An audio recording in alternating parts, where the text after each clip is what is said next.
Hello, today we are looking at unit number 6, Mapwork, and this is the new topic to you in maths literacy unless you've done it in geography. Okay, so please listen attentively as this is a new topic to you. Pay attention so that you get all the facts. Okay, so what are the learning objectives for Mapwork? At the end of this unit, you must be able to interpret the layout plans and show position. You must be able to write and follow directions.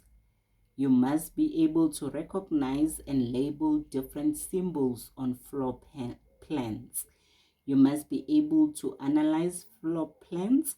You must be able to use number and bar scale and do calculation. Okay, this is what you must be able and you will be able to do after going through this chapter.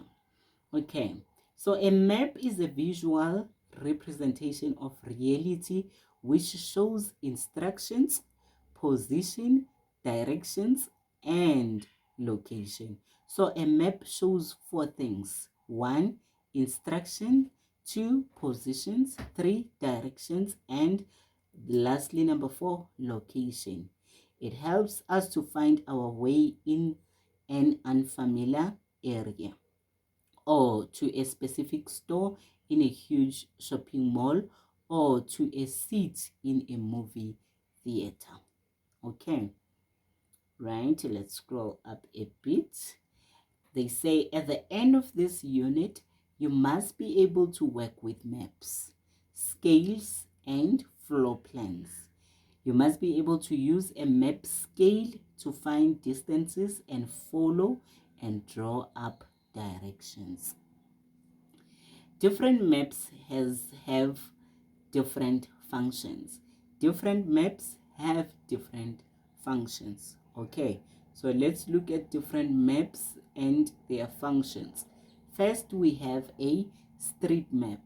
A street map shows part of a city or town. It contains all street names, attractions, and specific features. See, street names, attraction, the zoo here, and specific features of a place. Okay, now that is a street map. And then a strip, this one is strip, shows part of a travel route between two big towns or cities. It contains a detailed information on the route, the names of towns, distances, and other features. Okay, so this is the strip map. They say that it contains information on the route, names of town, distances, and other features. Let's try to zoom this out. So this is the route. You see it's N12. This is R62. This is just the labeling of the road or streets. Okay, R62, we call it a route. N12, it's a route. R330, it's a route. Okay, and we have names of towns: Plettenberg Bay, Neisner, we have George, we have Mossel Bay, we have Beaufort West, you see, and it shows distances. Let's see here, we see different 527 kilometers, 264 kilometers. So you see, and also other features. Okay, these are strip maps. And then we have a profile map. Let's look at the profile map. A profile map shows how the height above the sea level of a road changes on a route. Okay, and I just want to find some information. Let's let's do this a little bit. They say a profile map shows how the height above the sea level of a road changes on a route. In the example, the distance of the route, the names of the hills, and the height above the sea level are shown. So this is the distance, okay, and these are the different hills, okay, and this is the height above the sea level, okay, and this is the profile map, okay. So it shows all the distance, the different hills, and the height above the sea level. This is a profile map. So we have learned so far 3 types of maps: street map, strip map, and a profile map, and their functions. Please know that, okay. We also have a floor plan. A floor plan shows the top view, remember, of the interior of the building.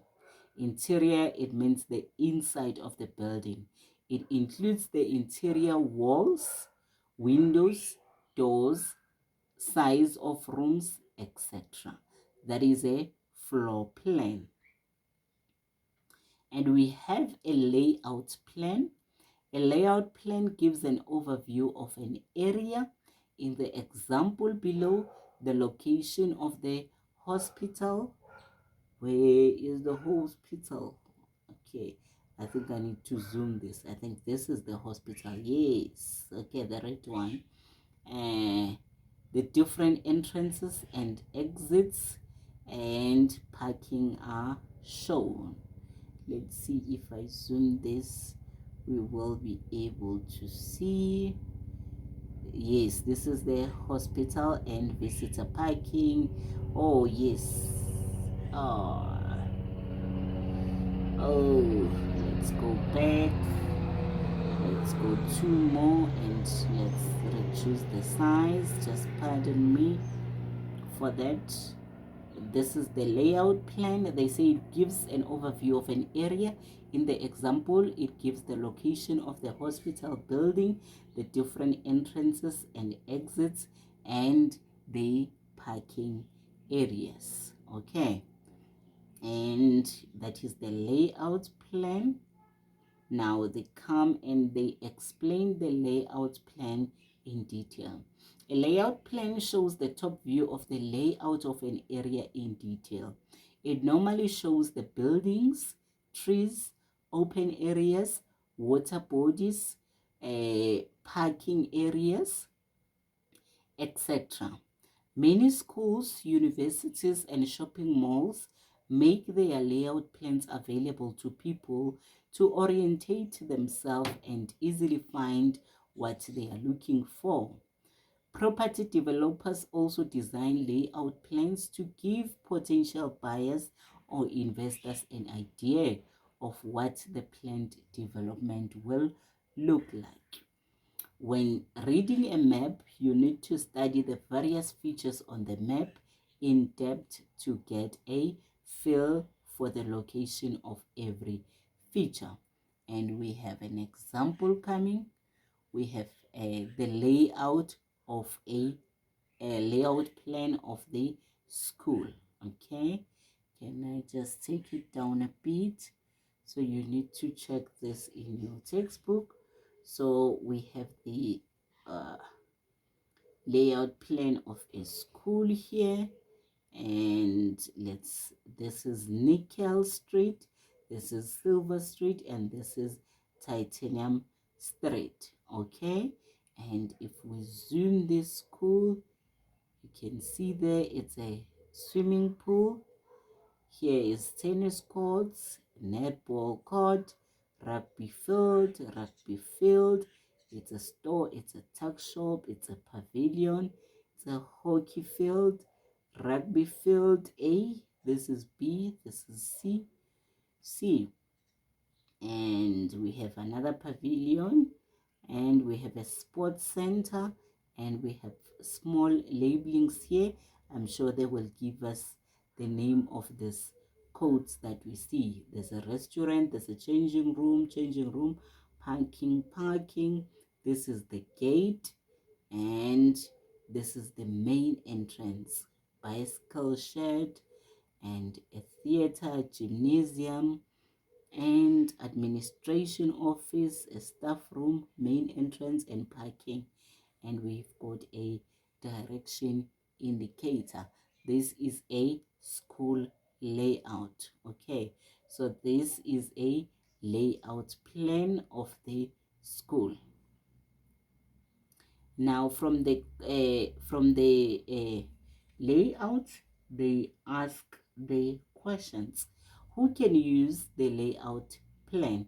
Visitors to the school can use the layout plan to help them find their way and find specific places such as the office and various sports field. Also, the new learners that are new in the school, they can use the layout plan. How many tennis courts, rugby fields, and hockey fields are there? So we have already counted 4 tennis courts, 3 rugby fields, and 1 hockey field. These are the questions that you can be asked if you are given a layout plan. How many entrances lead to the school? There are 3 entrances. Let's see. Did you see 3? I saw 2. Oh, there's another entrance here. Okay, so, and how is color used to distinguish between different components on the layout? Sports fields are shown in green, roads are shown in gray, school buildings and classrooms are shown in orange. So you see, okay. And we can go to the next question. You getting used to how they ask the question. How is the color? Oh, we've read this. Number 5. What are the names of the streets surrounding the school? There are 3 streets. We've read them: Silver Street, Titanium Street, and Nickel Street. So now they say, uh, how do we describe the position and the layout plan? The relative position of an object refers to the position of the object in relation to the other object. Okay, so ways to describe the position is next to, between, on the right, on the left, in the front of, or behind, on top of, or below, or under, directly opposite. So these are the words that you can use to describe the position. Now they give us another layout of a school again, but now they give us this area that is coded. And yes, you see now, what is the purpose of this layout plan is to show the location of the classrooms and offices. So these are the classrooms and the offices. Where is the staff room located? Here is the staff room, you see. So you can answer and say the staff room is located at the front of the school next to the administration office. So you see that the words that we were using to explain the relative position: at the front of, next to. You see, those are the keywords you use to explain. Where will you find the media center? Is this the media center? Yes, this is the media center is to the right of K12. You see, okay. Or you can say that it's behind the hall, okay, at the right of K12. And what do you think happens at the theater? So the learners that are doing dramatic arts, probably they do their practicals there and plays are performed there. And then describe the location of the bookshop and the tuck shop. Ooh, tuck shop. Tuck shop is between L10 and L8. And then the bookshop is on the right of L3. C, the bookshop is located next to L3, close to the quadrangle. The tuck shop is located between L10 and L8, close to the quadrangle. You see, how many stories of floor do block K and block L have? Stories block L and block K.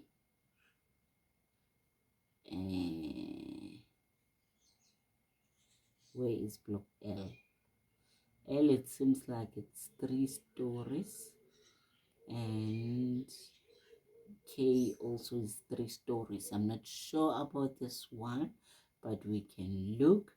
Yes, there are 3 floors. It's shown by zeros 1 and 2, with 0 being the ground floor. And describe the location of the school hall.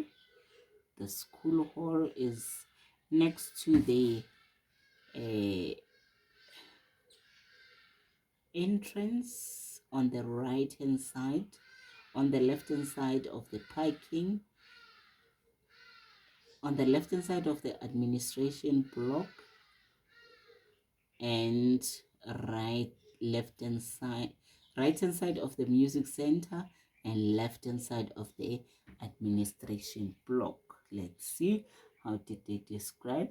It's located between music center and administration office. Okay, so these are the type of questions that you should expect. Let's look at the directions now. I don't know if this is still clear enough, but you can use your textbook. Directions are oral or written instructions that explain, let me see. Yes, we can zoom this a little bit.